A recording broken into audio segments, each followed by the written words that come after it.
Let us see how we can check the errors in the bot flow.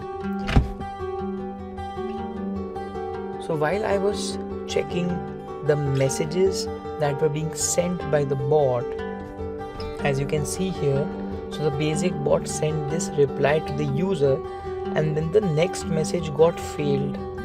So to analyze what happened here, I need to first go to the bot builder, and in my bot flow I can see that are you a free or paid user it's a list message with certain list items.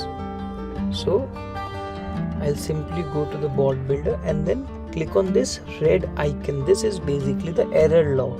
Now in the error log I can read that the button label is required is an error and the error or issue is with step ID 5. I simply click on this and then I click on this and I need to correct this. So I have not entered any button text here, so I need to enter it and then save again. So I have also not entered any section title, even this is mandatory.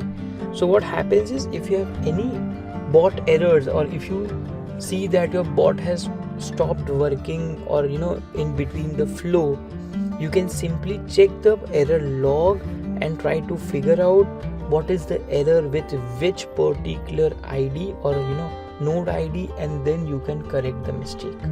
Thank you.